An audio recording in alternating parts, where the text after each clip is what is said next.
Assalamualaikum warahmatullahi wabarakatuh. Baiklah, di sini saya akan menjelaskan materi yaitu bab 6 tentang laporan konsolidasi. Jadi, transaksi yang melibatkan entitas tetap berdasarkan transaksi hulu dan hilir dikelompokkan menjadi dua, yaitu disusutkan dan tidak disusutkan. Kesempatan kali ini merupakan aset yang tidak disusutkan. Entitas yang melibatkan transaksi induk dan anak tidak boleh dimasukkan dalam laporan konsolidasi, yang boleh muncul hanya dengan pihak non-afiliasi. Berdasarkan PSAK nomor 16, aset tetap berguna untuk mendukung operasional suatu perusahaan. Yang pertama, dampak terhadap pencatatan entitas induk. Yang jurnal eliminasi, yakni penghentian aset tetap terbagi atas tiga, yaitu yang pertama karena dijual, yang kedua ditukar dengan pihak lain, dan yang ketiga dihentikan penggunaannya. Pencatatan atas aset yang dihapus sebagai dua yaitu perusahaan anak dan anak sebagai perolehan aset tetap dan perusahaan induk sebagai disposal aset tetap.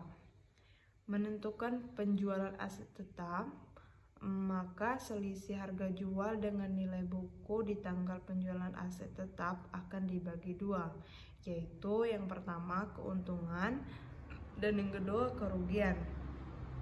Yang disebut dengan keuntungan itu ketika harga jual lebih tinggi, dan kerugian itu ketika nilai buku lebih tinggi.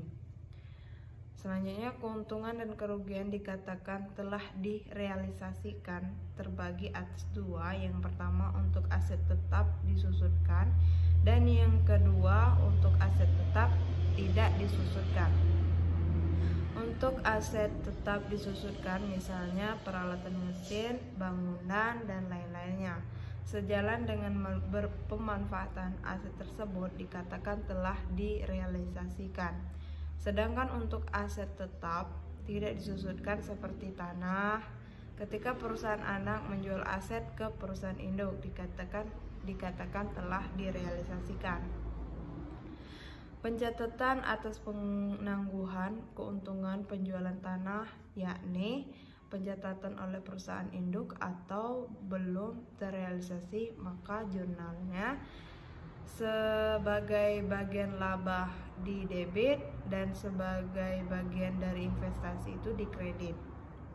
Pencatatan atas penangguhan keuntungan penjualan tanah, pencatatan oleh perusahaan induk sudah terrealisasi, maka jurnalnya adalah investasi pada entitas anak di debit dan laba pada entitas anak di kredit. Selanjutnya, keuntungan transaksi hulu yang belum terrealisasikan dicatat induk secara penuh. Jurnal eliminasi merupakan dasar yang dibuat untuk mengeliminasi bagian laba dan dividen yang dianggap tidak perlu dimunculkan dalam laporan konsolidasi.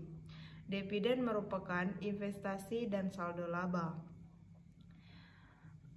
Pencatatan, penyesuaian, dan jurnal eliminasi dipersiapkan untuk penyusunan laporan konsolidasi agar nilai yang tercatat sesuai dengan harga perolehan.